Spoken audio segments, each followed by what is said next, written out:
Hai, masih bersama saya, Mr. Z, bicara. Tentu saja bicara tentang kebenaran berdasarkan fakta, data, dan realita. Teman-teman, terkait kasus Nikita Mirjani yang disidangkan di Pengadilan Negeri Jakarta Selatan. Kehadiran saksi dokter detektif mengundang begitu banyak perhatian publik. Bahkan ada yang bertanya kepada saya, bagaimana kesaksian dari dokter.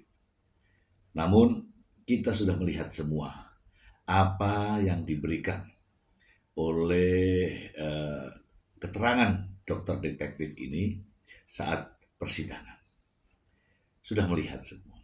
Saya sudah menebak sebelumnya bahwa keterangan dokter ini sebenarnya akan mengungkap sebuah persoalan, inti persoalan yang ada, keterangan dari dokter. Dan akan mengungkap bagaimana keterlibatan Nikita Mirjani. Itu sih sebenarnya. Namun ada yang aneh, ya ada yang aneh.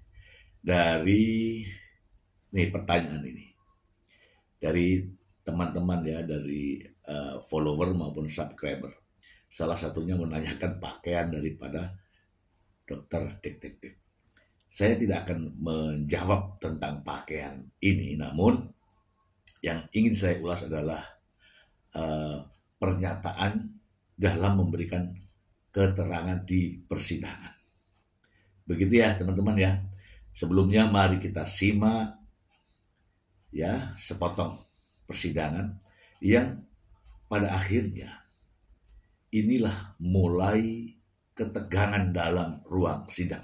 Berikut ini. Bicara mengenai apa ini? Ya, kalau menurut saya memang yang saya lihat owner skincare tukang flexing ini memang mereka takut untuk membuka produknya ke masyarakat. Seperti apa kualitas produknya, untuk mengakui kesalahannya, seperti itu. Kesalahan apa, dokter? Kesalahan dalam arti begini, jadi kita sebagai owner skincare itu seharusnya sudah rutin untuk melakukan uji lab kepada produk kita sendiri untuk mengetahui kualitas produk kita, seperti itu. Dan saya lihat Reza Gladys ini menjual produk sering dengan harga yang tidak masuk akal. Karena saya berkecimpung di... Baik, cukup. Saksi akan saya lanjutkan ya. Ketika tolong yang mulia, saya meminta agar pengunjung ya. Apa yang maksud dari omongan terdakwa itu tentang menghajar dokter Reza Gladys? Kalau untuk itu mungkin bisa ditanyakan ke terdakwa, tapi kalau menurut saya owner skincare ini harusnya sadar diri, gitu, bukan tambah menyerang. Saksi dijawab pertanyaan saya. Yang saya tanyakan, tunggu yang mulia, penasehat hukum, Biarkan dia bicara dulu loh, jangan begini-begini potongan aku mengumpulkan DPO. Jangan kayak begitu dong. JPU kok maunya yang menguntungkan JPU sendiri, biarin dong ini bicara. Ini harus fair, di sidang ini harus fair. Diam. Masa dipotong-potong dulu? Jangan aja dia ngomong. yang mulia agar terdakwa bersikap sopan di persidangan. JPU juga harus juga netral. JPU itu netral. JPU harus netral. Ini bisa diam ya ini. Bisa diam JPU ya. harus netral. Dengerin dokter bicara. Jangan cuma menguntungkan diri sendiri.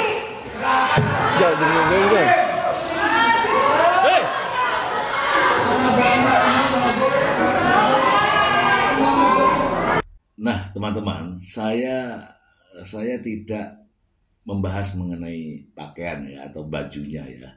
Nanti dianggapnya saya ngegibah. Begini teman-teman. Dari sinilah dari video ini awal mula ketegangan itu ya. Saya ingin memberikan penjelasan yang real ya, yang real. Jaksa bertanya kepada saksi dengan harapan adalah untuk ya sebagaimana ada di dalam BAP untuk mendapatkan keterangan apakah dakwaan jaksa terhadap terdakwa itu benar dengan adanya jawaban saksi yang dihadirkan.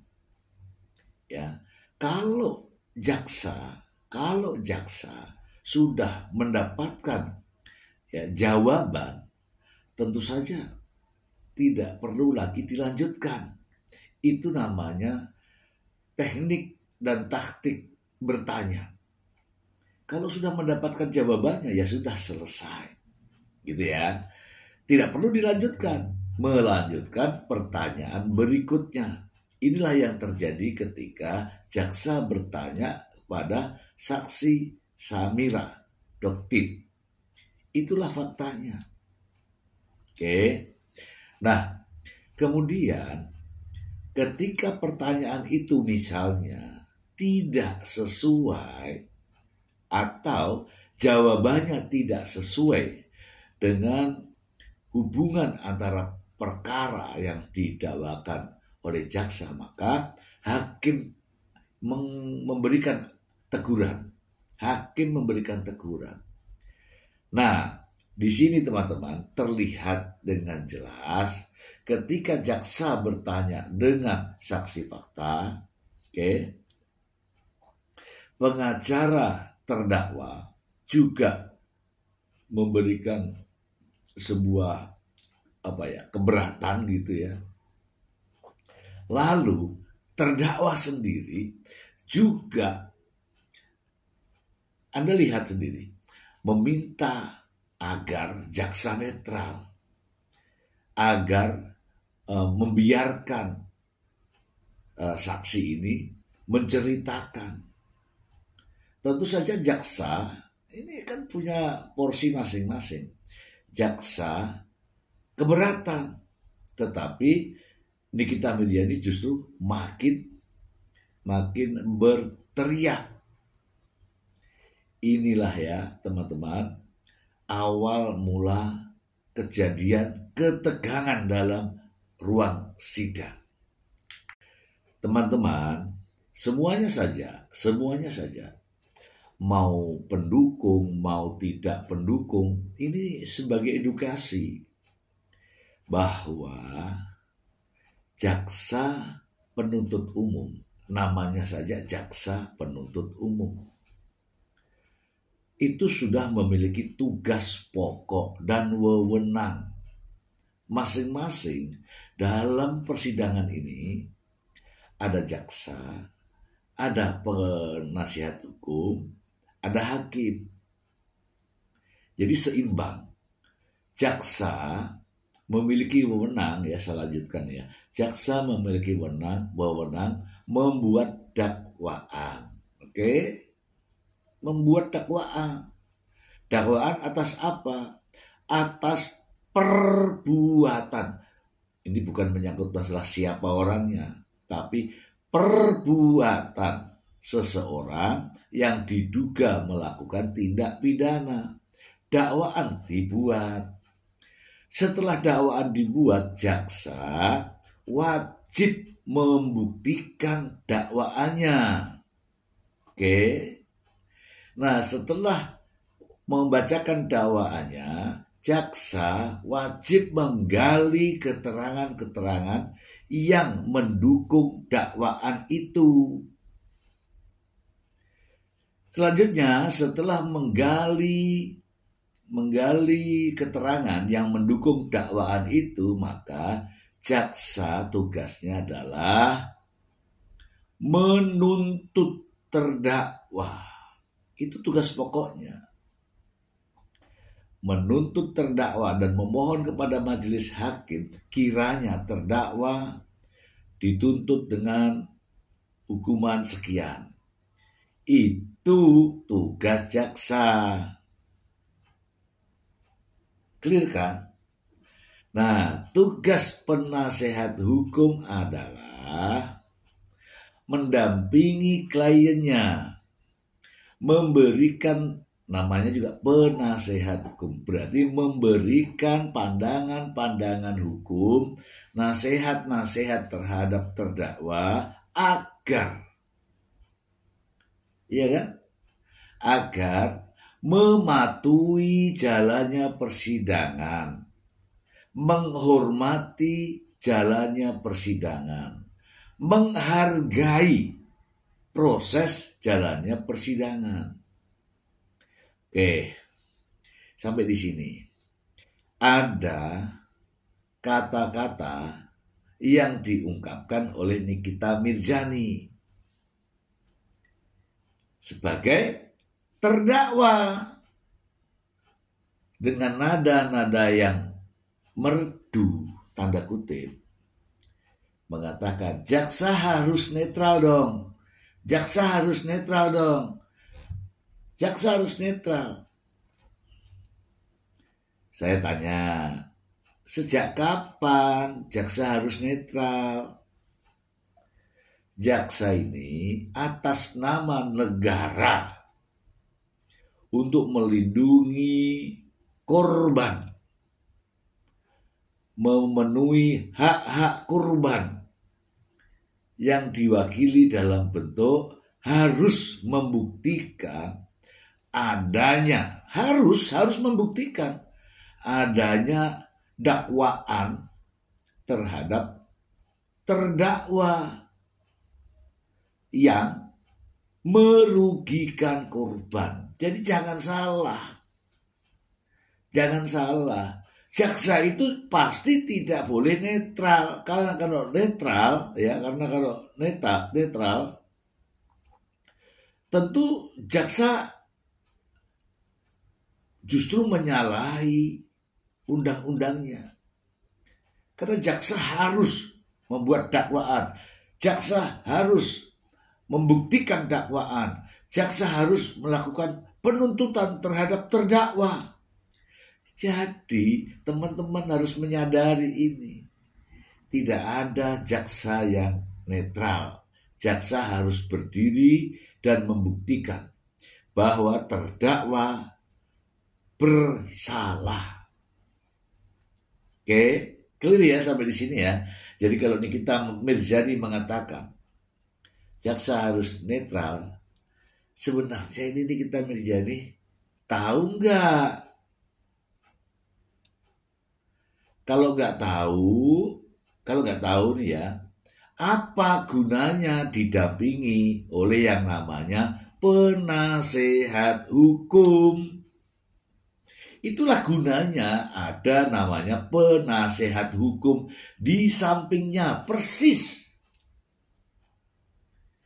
Oke, sampai di sini. Nah, hakim tugasnya adalah penyeimbang di situ. Hakim mendengarkan apa yang ditanyakan oleh jaksa. Hakim akan mendengarkan apa yang dijawabkan oleh saksi. Oke.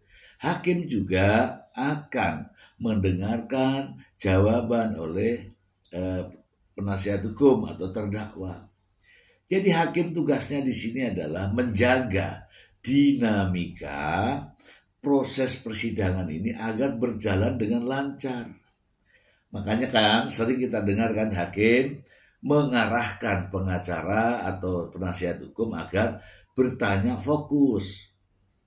Menegur jaksa agar pertanyaannya fokus. Mengarahkan saksi agar jawabannya ya sesuai dengan apa yang terjadi, apa yang dialami, bukan berpendapat. Hakim juga memberikan kesempatan yang sama kepada terdakwa agar mampu membuktikan bahwa dirinya tidak bersalah. Kan begitu, hakim. Nah, dari sikap, dari jawaban, dari apa yang terjadi dalam persidangan, hakim akan mengambil kesimpulan.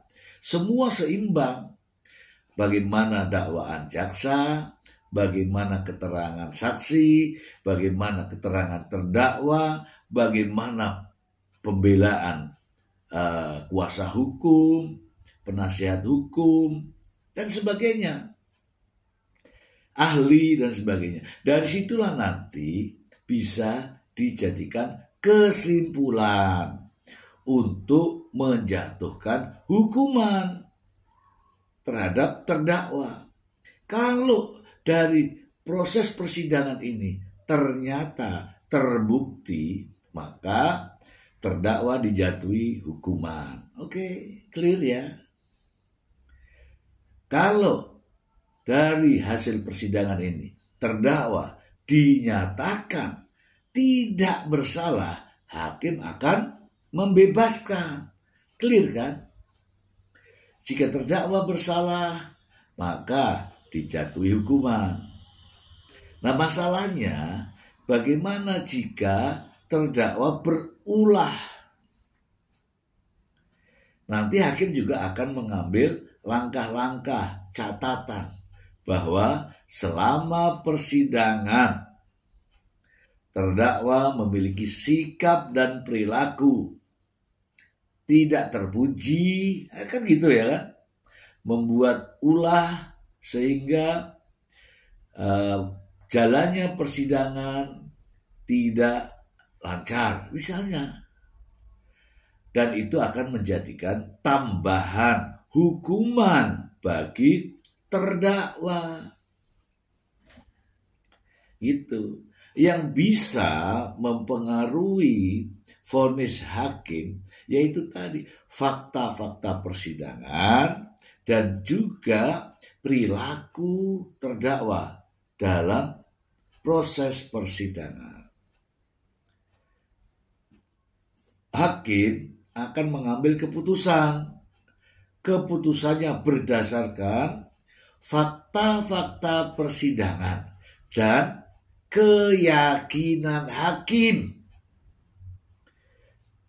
Tidak diambil ini atas keterangan terdakwa sehingga terdakwa dinyatakan tidak bersalah, tidak bisa. Itu semua nanti akan dijadikan yang namanya fakta-fakta persidangan. Kalau hakim meyakini bahwa terdakwa bersalah atas dukungan bukti-bukti dan fakta-fakta di persidangan, maka hakim akan memutuskan secara sah dan meyakinkan terdakwa melakukan perbuatan sesuai yang didakwakan, sehingga memutuskan terdakwa divonis 20 tahun penjara. Itu semua adalah keyakinan hakim. Dan hakim mengatakan ini, mengambil langkah-langkah seperti ini adalah demi keadilan.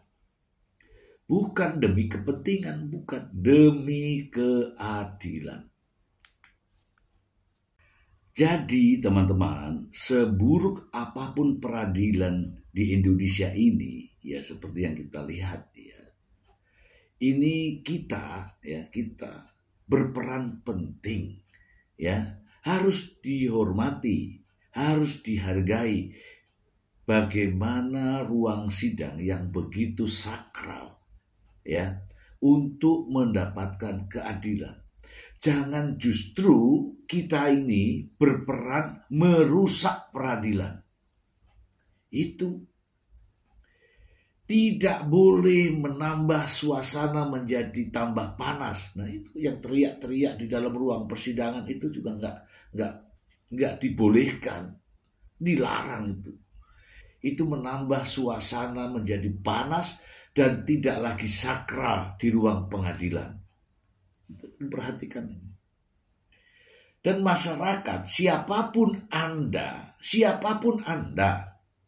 mau ahli hukum, mau pengacara, mau akademisi, mau praktisi, mau pemerhati hukum, para pakar, dan juga para mahasiswa. Lalu masyarakat juga sama untuk membuat suasana persidangan ini lebih kondusif. Iya kan? Bukan justru menambah suasana menjadi ricuh. Ya, bisa saja nih ya, saya bilang nih, bisa saja. Penyebab semuanya bisa saja terjadi. Dari jaksanya, dari hakimnya, dari pengacaranya bisa. Tetapi tugas dan kewajiban mereka-mereka yang bersidang. Ini saya menghimbau ya kepada para praktisi, para akademisi, para mahasiswa, masyarakat semua untuk memperhatikan proses persidangan ini. Perhatikan baik-baik sikap dan perilaku terdakwa di ruang sidang. Ya, ini menjadi perbandingan pada sidang-sidang yang akan datang di tempat-tempat pengadilan negeri yang lain. Apakah sidangnya seperti ini? Terdakwa memang punya hak, tapi haknya terbatas. Terbatas pada apa yang diberikan oleh hakim. Ada waktunya terdakwa menyampaikan pendapatnya. Ada pada agenda pemeriksaan terdakwa. Jangan keburu nafsu. Dan hakim, jaksa, penasihat hukum mempunyai tugas pokok dan fungsi yang berbeda. Dan harus menyadari itu. Jaksa tugasnya apa? Penasihat hukum tugasnya apa? Dan hakim tugasnya apa? Semua ini dipertanggungjawabkan. Ya, semua ini dipertanggungjawabkan. Bukan hanya di peradilan saja, di ruang pengadilan saja, tetapi dipertanggungjawabkan di hadapan Tuhan yang Maha Esa, Allah Subhanahu Ta'ala. Oke, semoga bermanfaat. Terima kasih. Bye.